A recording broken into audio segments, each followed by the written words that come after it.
Hello there, I'm Lloyd Evans. Welcome to the Attic. As many of you know, I do enjoy chatting with fellow ex-cult members, and today I have the pleasure of speaking to somebody about their background in the Jehovah's Witness religion. I'd like to welcome to the channel Ellie. Hello, Ellie. Hi. So I was really pleased when you reached out because I think that your story is one that many will be able to relate to. It's fair to say that there's quite a lot of sexual repression involved in what you experienced. For sure. So how did you become involved with Jehovah's Witnesses to begin with? Like most people, I was in the modern age anyway. I was born in a third generation witness. My parents were witnesses, their parents before them, maybe their parents before them, but I never asked. So you were born into this, like so many of us. How seriously did your family take the religion? Because obviously, there's kind of a spectrum, isn't there, when it comes to how dedicated people are to attending all the meetings and going regularly on the ministry. Well, they were extremely devoted at first. I remember them taking us out in the ministry, my siblings and me, as babies and toddlers, and they would have us practice going up to the door because people can't be mean when a toddler's there, so we were kind of used. But afterwards, I guess life in general caught up to them, and they started kind of drifting a little bit. We wouldn't show up to every meeting. We wouldn't do family worship every week. Things kind of got in the way. But as far as the mentality went, they were still very devoted, especially my mother.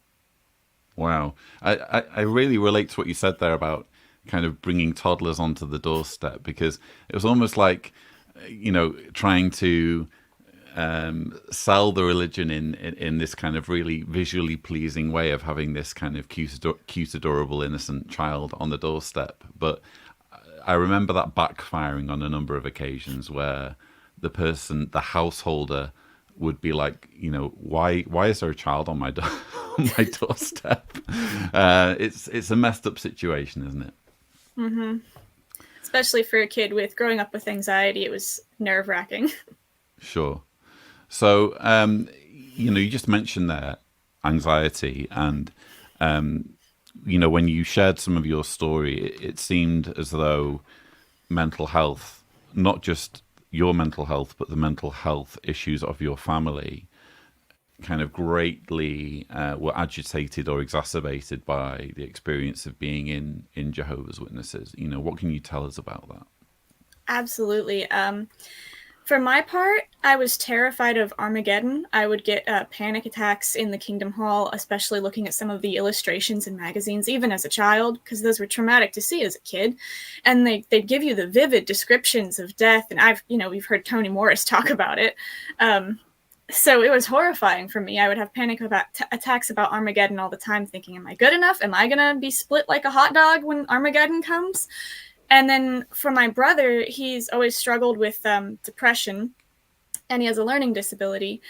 And he needed therapy, but you know how the organization is with therapy. So nobody ever told him not to get therapy, but every single time they talked to him, they just said, pray about it more, go out in the ministry more, be more diligent.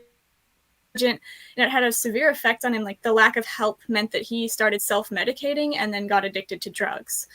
And then they wouldn't encourage rehabilitation for that. And with my father, he had bipolar disorder, and the organization hit some triggers for him, especially with telling him that, you're not good enough, you're never good enough. And it would cause him to go into like big fits of rages every week. Wow. You mentioned your brother self-medicating. Was that anything that kind of brought him under the glare of the elders' attention in terms of judicial proceedings or anything? Absolutely. When he was a teenager, I think he was about 16, maybe 17, he had a girlfriend who he would self-medicate with. and the girlfriend was not a witness. And so he went to a very traumatic judicial committee where they questioned him intensely about his love life with his girlfriend and what they did and the kind of things that he was taking. And he got disassociated, but he was not disfellowshipped because he wasn't baptized. Okay, interesting. Yeah, that it's interesting how that loophole gets so many people out of so many problems, doesn't it? Everything Yeah. immediately gets worse that the moment you go under the water. I can think of examples in my own family of where, people have done all sorts, but because they're not baptized, it's, there's nothing that the elders can do about it. And I'm glad for your brother in that regard. So, you mentioned as well your father struggling with bipolar. That must have been very, very difficult in terms of, the demands that the Jehovah's Witness religion places on men in particular. Absolutely. He had his father was an abusive alcoholic, and so he grew up with not a bit of a chip on his shoulder about Mm. not being good enough and not doing well enough because his father had drilled it into him. Then the organization only made it worse by saying, you're never good enough. If your kids aren't perfect, you're not good enough. If your wife isn't perfect, it's your fault. If you're not an elder, it's your fault. You're not good enough. And every week he would hear that. Especially it got to him on the weeks when they talked about parenting and the responsibilities of parents. And so he would be in a terrible mood for the rest of the day, and the smallest thing could just set him off, and he would go ballistic and start screaming and breaking things, and then he would feel awful about it later, but he couldn't help it because he wasn't being medicated either. Yeah, indeed, he wasn't getting the attention for his mental health. Is it safe to say that you've managed to hold on to a good relationship with your parents and with your father? Absolutely. Yeah. Despite everything that's happened, my father has gotten help for his mental health since he's gotten out of the organization, and hasn't had any issues in years. And I'm very close to him. And my mother, I was very close to her, despite she was very, very much, even after our family got out of the religion, she was still physically out mentally and really Mm. a lot. But we just never talked about religion. It was kind of a don't ask, don't tell after a while, and I was incredibly close to her for the last few years of her life. Oh, I'm so sorry to hear that she passed. Sorry. Yeah, you have my condolences.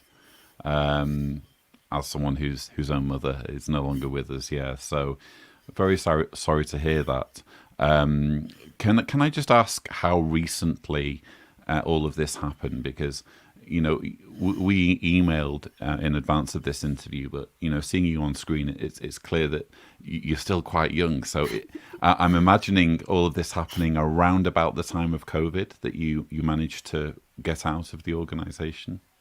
Yeah. When I graduated high school is when I started getting out. My sister and I at the same time, actually, but she had already been going to college for a couple years. And it was because of college that we got out, and we were always pleading with our mother, oh, we're too busy to go. We're too busy. And we were adults, so she couldn't do anything about it.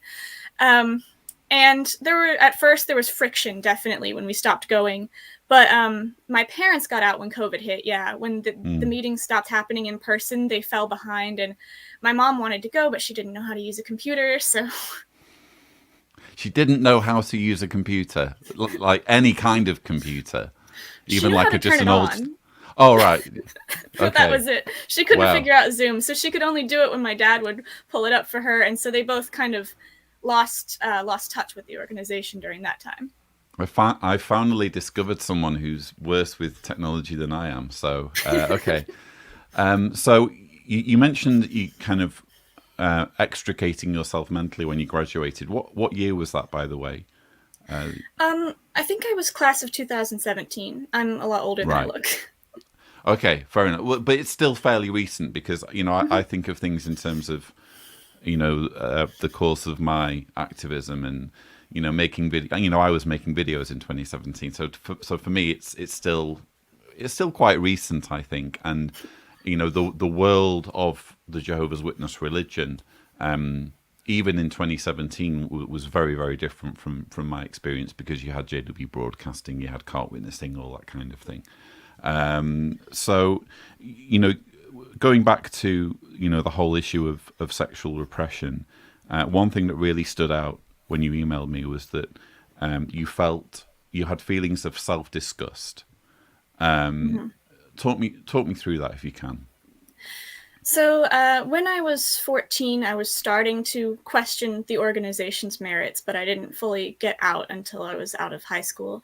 But also when I was 14, I started getting crushes on girls. And since I was questioning the merits of the organization, I kind of lost that homophobia that the organization has. I thought maybe it's okay for other people to be gay. Maybe it's all right. And when I was 15, I got my first girlfriend. And that was when the question hit me, is it okay for me to be gay? And I knew logically, yes, it was.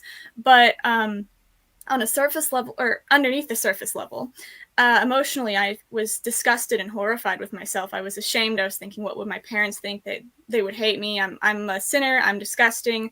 And this is just wrong what I'm doing. And I actually freaked out about it so much that I had to break up with her. Is that something where you kind of look back with regret? I mean, obviously you were both very young, but even so, it's one of those things that probably stays with you. Yeah, we're still friends. We're still good Mm, friends. And I feel like even if we didn't end up getting married, we could have still had a lot more fun together, had a much mm, stronger relationship if I had not been so terrified all the time. sure. But it's it's something where I feel like I've dodged a bullet in a way because I am heterosexual, and that's one thing that I never had to kind of grapple with. And I'm really grateful that just through the luck of the draw, that was one thing that I didn't have to deal with, was with these feelings of self-disgust and internal kind of conflict. What was it like going to meetings and attending conventions and seeing videos that was so kind of dismissive of the LGBTQ plus community, while having these feelings? It was infuriating and also terrifying. I mean, like the panic attacks increased tenfold when I realized, oh yeah, if Armageddon comes, you absolutely will die, Mm. because now there's no question about it. And especially the stories about persecution that the witnesses would face.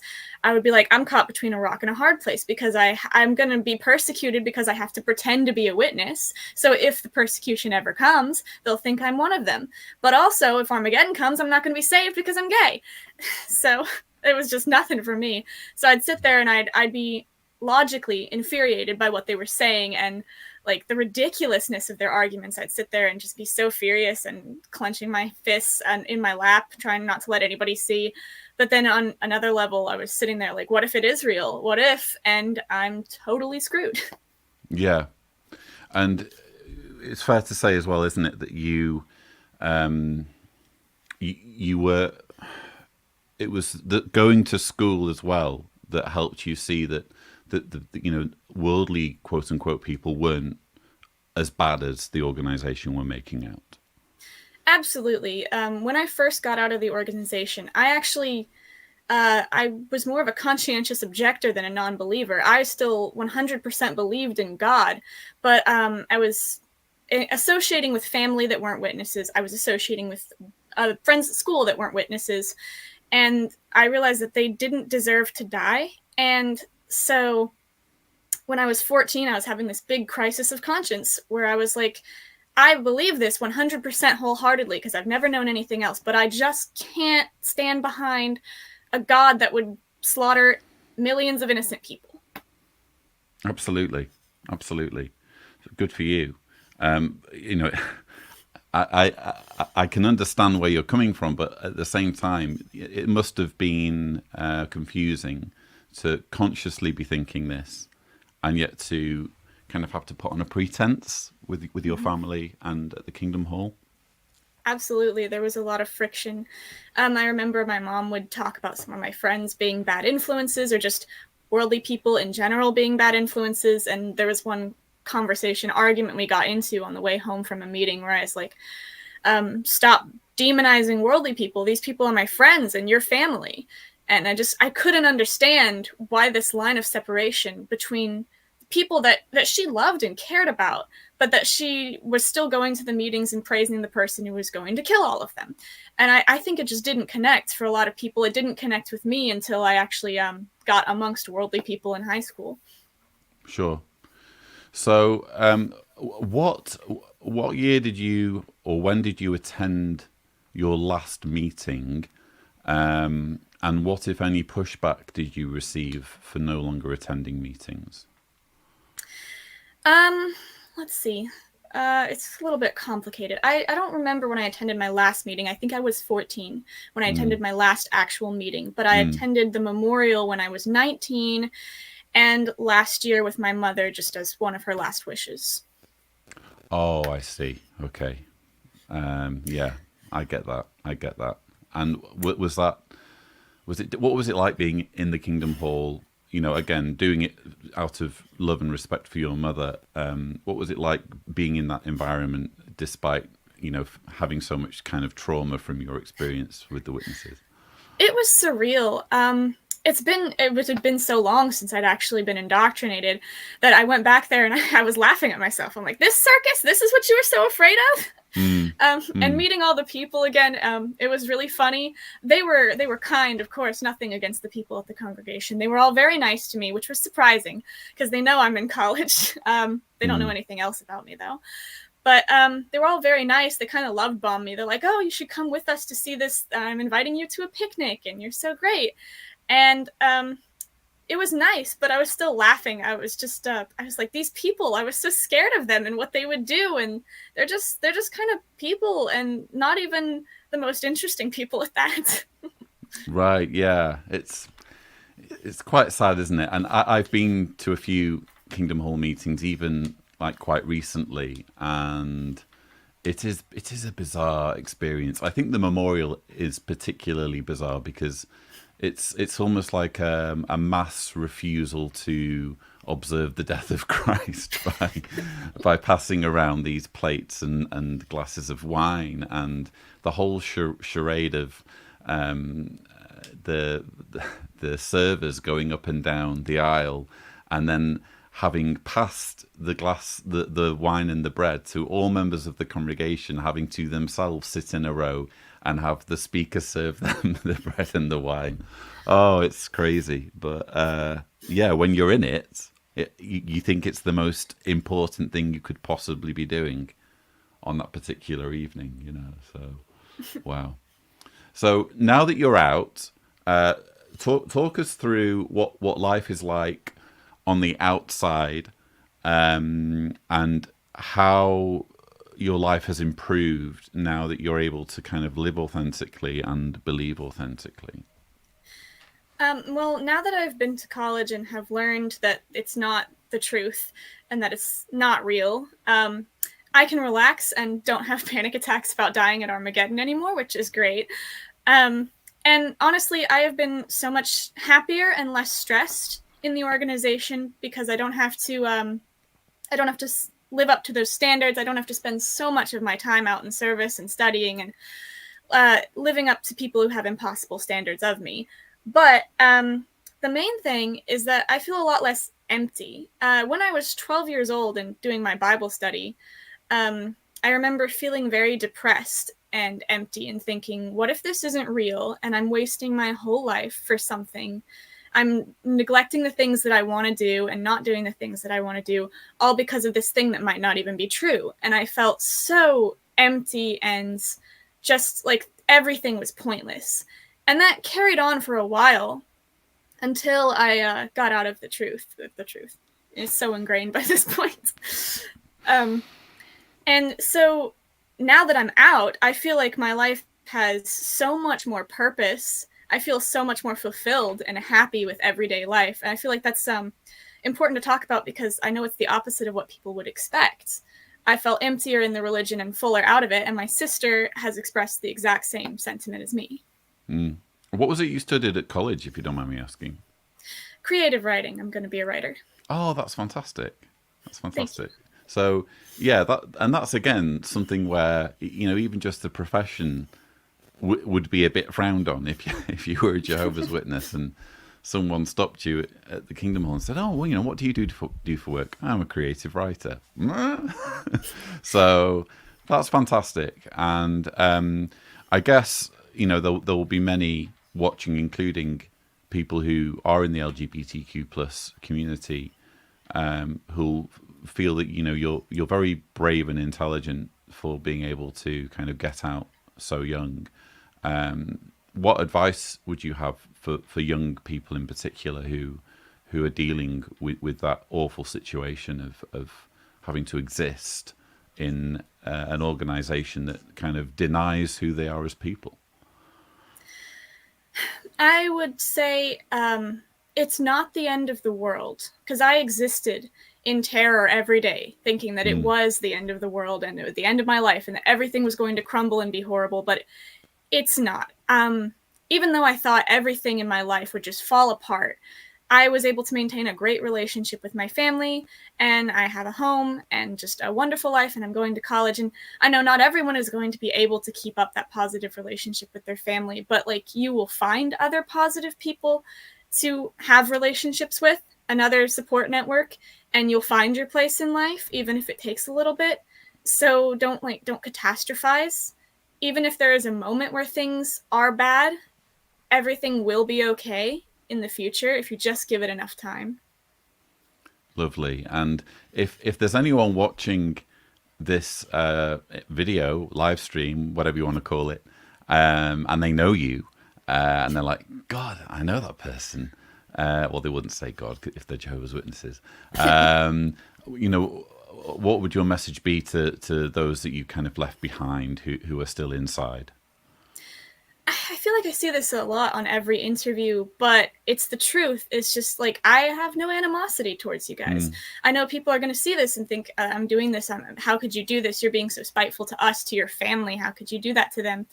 But it's not out of any kind of malicious intent or ill will.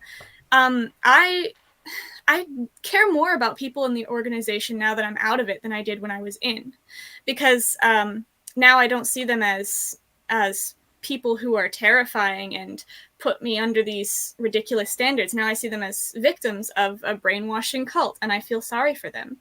And so, I don't know, I would say to them, being a non-believer makes me more compassionate towards human beings as a whole. I'm nicer, I'm a better person, and I'm compassionate towards you guys who are still in the Jehovah's Witness religion.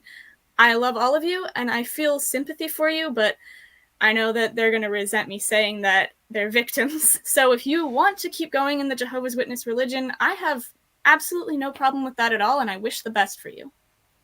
That's a really, really important thing to say, because I remember when I was first kind of dabbling in apostate material, when I was first starting to wake up from my own indoctrination, I went on jwfacts.com, and one of the things he said in his kind of preamble on one of his kind of about us pages or whatever, he said something like, if you really want to believe this, no one's stopping you. There's no judgment here. It's just, these are the reasons why some people can't believe. And I really like that approach, because I didn't want to feel like I was being pressured or bullied out of an organization that I still cared about very deeply. I just wanted to hear someone else's point of view and be free to reach my own conclusions. So it's fantastic that you take this position, and it's one that I absolutely echo. So good for you. We do have some comments, because this being a live stream interview, there are people in the live chat, so I thought we could go through some of the comments together while I still have you. And Absolutely. if when we're reading the comments, you think of anything that you've missed out that you'd really like to express about your story, then feel free to kind of go off piste. Emily Solom Davis says, definitely relate to the anxiety of talking to strangers. Oh, absolutely. I think sorry, go on. Sorry. Yeah, it was a big deal for me going out in the ministry. That was the worst standard that they put on me, because there is no back in my day before COVID, there was no alternative to going door to door. You had to go and face people. And I got some of the weirdest freaks and creeps as a child. And there was one guy who came to the door buck naked. And so it was horrifying, and they kept pushing it on you. If you didn't go out, I mean, I was always told, you're not doing enough. This is the biggest thing. This is the most important thing. I mean, who cares if you don't study your watchtower? You have to go out and service. There was nothing else I could do to replace that. And so I had to, no matter what happened, and it was horrifying. I suppose as of very recently, at least, the intensity with which you're required to go and speak to strangers is dropping, because there's no longer a requirement to report time for regular Jehovah's Witnesses. If you were still in Jehovah's Witnesses, how do you think you would have reacted to that news? I would have done the same thing I was doing when I was in it, which would be lie to everybody and say that I'd preach to friends on Facebook. Wow. Okay. Yeah. I don't know. I really felt compelled to be as honest as I possibly could be about how much time, even, and as a pioneer, there was even more pressure on me to do hours. But I guess I was just quite creative in what did or didn't constitute preaching. So I would do this thing where, for example, I would, if I was going on a long drive and I needed to stop for gas, I'd get out and leave a leaflet or a tract with someone at the petrol station, and I'd count the travel time to wherever I was going. So I was quite creative, but I personally, I was like, oh, I've got to be honest about how much time I report. And now I'm looking at how flexible everything is with 50 hours requirement for pioneers, and you can do just whatever you want as a Jehovah's Witness with no judgment. Again, it's just a different religion nowadays. It makes me feel like going, these dang kids these days have it so easy. Yeah, back in my day, you look way too young to be saying that, but yeah, back in our day, it was different. Jackie Jack says, "I'm so glad I wasn't born in. It made it easier to leave." That's interesting, because I tend to just immediately assume that, like, the majority are born in, but there are always going to be those who are manipulated into joining, and then at least you have your friends and family in most cases to go back to. So that's good to hear. Jenza Hansen says, "My fears of being destroyed kept me in way too long." That was a huge kind of fear for you, wasn't it? Absolutely. I was struggling with that anxiety constantly. I remember when our families tried to get back into the religion, and they started doing family studies more regularly. And I would just sit there sobbing at family studies, and then my parents would yell at me. Wow. Yeah, it's messed up how much fear you're under. Evolve says, "Jehovah's Witnesses tell every child they are not good enough. They just want what they want for others, and being stubborn about it, plus some Jehovah's Witness elders that want to control a flock of sheep."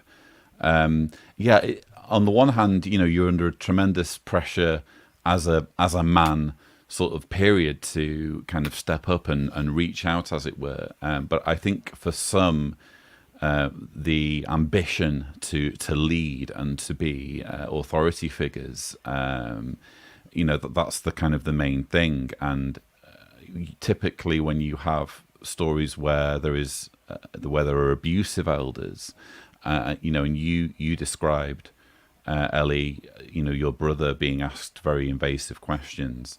I can imagine those particular elders being the sort who they were in it for the power.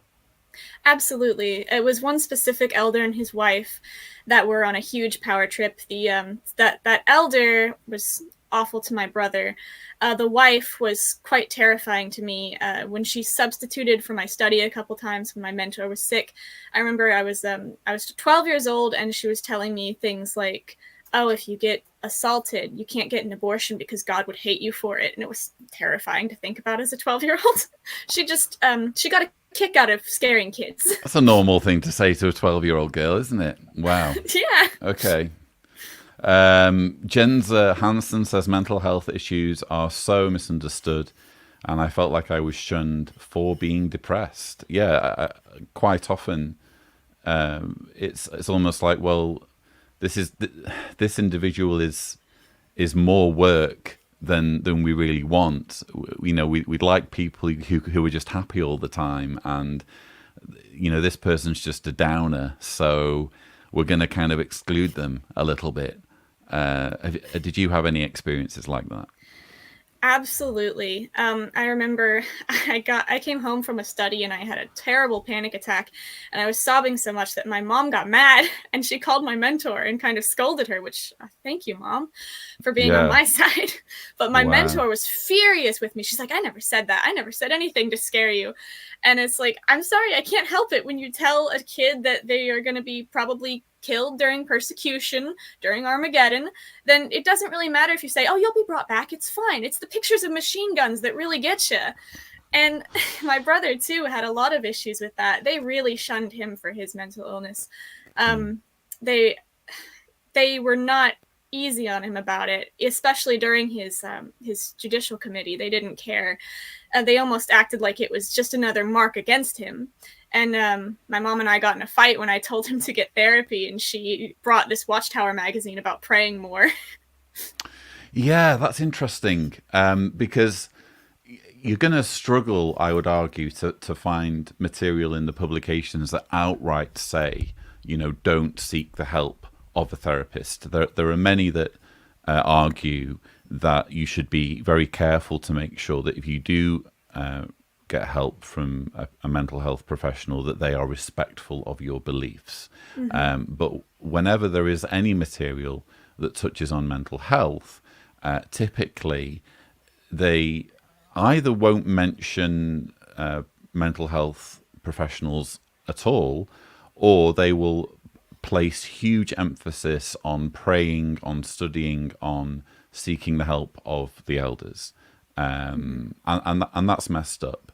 You know, there was a video testimony in one of the recent conventions where, you know, a woman, a Jehovah's Witness woman, was actually encouraged to seek mental health support by one of her elders. And I remember thinking, you know, finally they've said something at a convention that I can agree with, but it's more of I would say it's an exception rather than a rule. Absolutely. Yeah.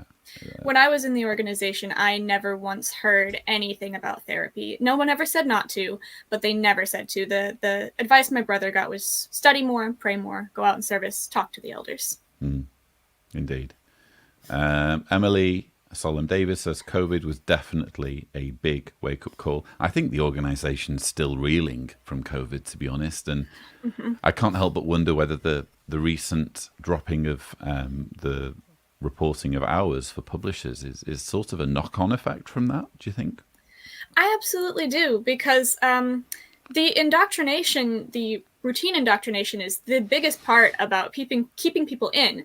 My sister and I and my father and my brother, we all dropped off for various reasons because we found excuses not to go or reasons not to go to the meetings, and then it slowly lost its hold on us. My mother, she got out of it, not mentally, but physically, because of COVID. When they started doing in-person meetings again, she just didn't go because she'd gotten so into the habit of being at home and tuning in over Zoom.